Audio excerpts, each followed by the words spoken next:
Hello and welcome to Crossout, bringing games that you missed to the spotlight. This time we're gonna die and live again with Stubbs the zombie, a rebel without a pulse.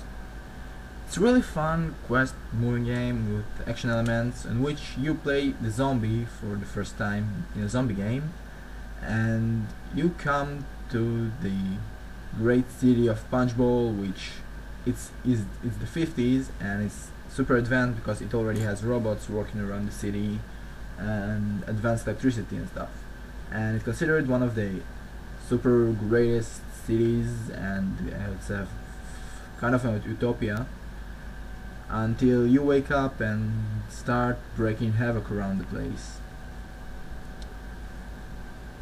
In the game you'll have a couple of instruments like the hand, which allows you to possess people, and the kidney, which works as a grenade, the head, which will roll, kill people and eventually blow up, and the fart, which will paralyze the units. If you can take control over a person with a gun with your hand, you can use the gun and blast through, but if you don't use the gun you can just sneak around without people noticing.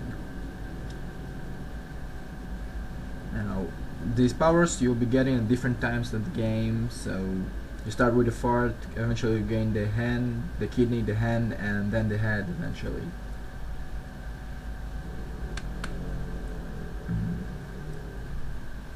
Your zombie will heal over time, but your control people won't, and so it's sometimes important to watch for the person you're using if you want to use him for longer.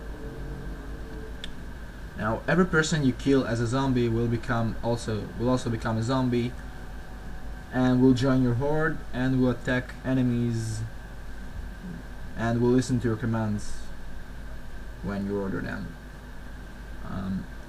The horde of zombies is limited in size, so sometimes if you have a zombie without legs, it's better off dead.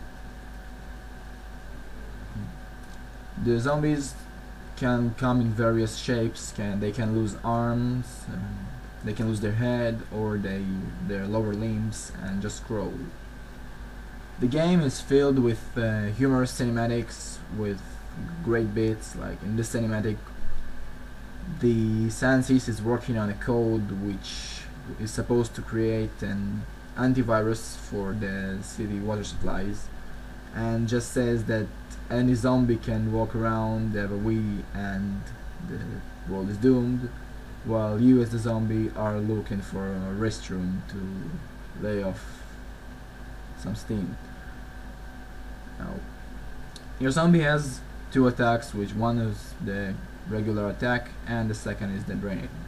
Some of the boss fights are quite original and humorous also, like this one when you fight against the chief of police in a dance-off, which is pretty much a silent game, and if you follow it correctly you just win and the dude will blow up eventually. This game is really filled with great humor. All the characters have great speech lines, great reaction to stuff, and they're just fun to mess around with and just see what they can say. Over the course of the game you'll start at the center of the city with civilians and nothing much to hurt you except for sometimes a police guard. Eventually advance into science facilities to contain water, and eventually you'll even fight the army, which will come hard at you and will simply try to destroy everything in Punchbowl to save it from the utter destruction.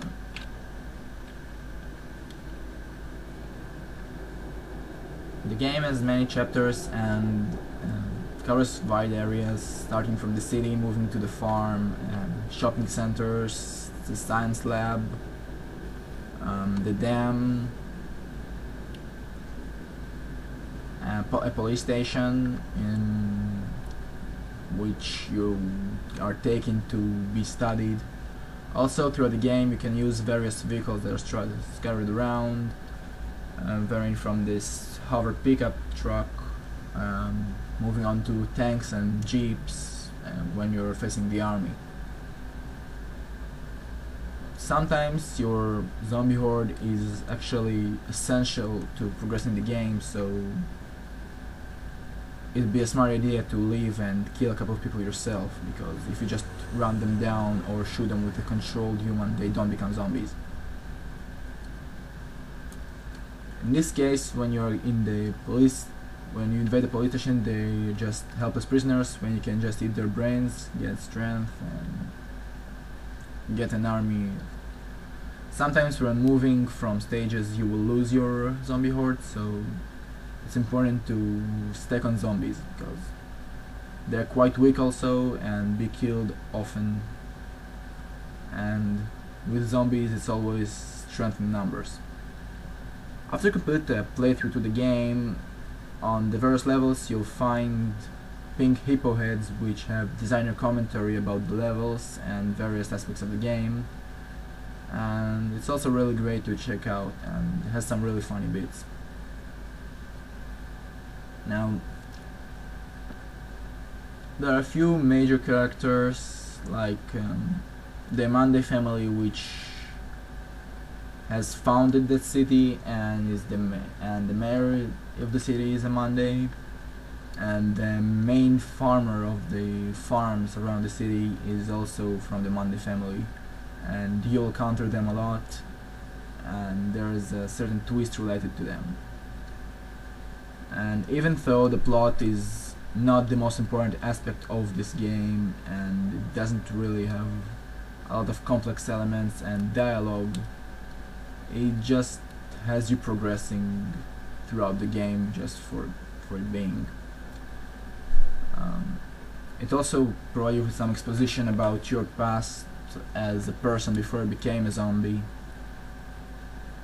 and about the city as a whole, and some interesting bits.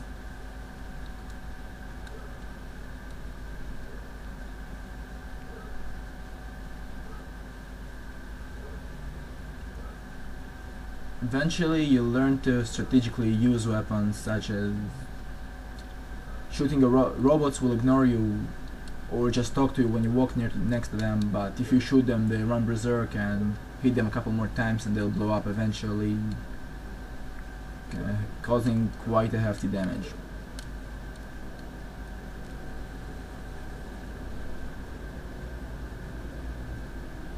There's great there's a lot of pain to, there's a lot of detail and attention paid to the game, and you'll see like various textures, and every little detail of the game is made quite well. Also, the graphics of the game are quite nice. They have their grainy 50s style to them, and also accompanied by the great soundtrack from 50 songs, which you will hear sometimes when you enter a cafe or a place with a jukebox, while the other time will be especially main soundtrack or the sound effects, which are also quite good.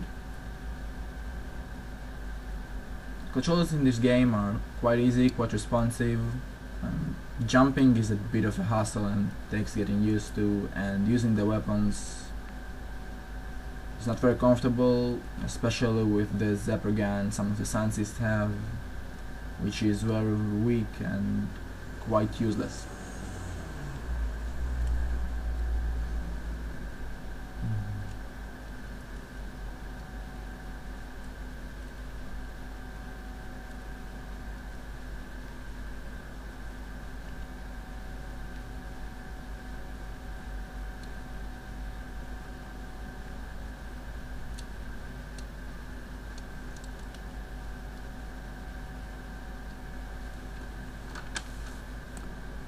Overall, even if the game is not side-splitting for you, it's hard to wipe your smile while playing this game. It has great humor and great storytelling, and you'll be just sucked in and see the world from the perspective of a zombie and just break havoc with no cause, which is great fun. And overall, it's great to look into. It'll waste your hours that you need to spend, and it's great playing with friends, even though it's only a single player game, well, just taking turns and laughing of the random bits that come around in the game. Like here, when you have to run around with a fertilizer vehicle and just shoot scientists with it. It's a great fun of a game, and you really should check it out and see if you can get it, because it's really worth your money and time.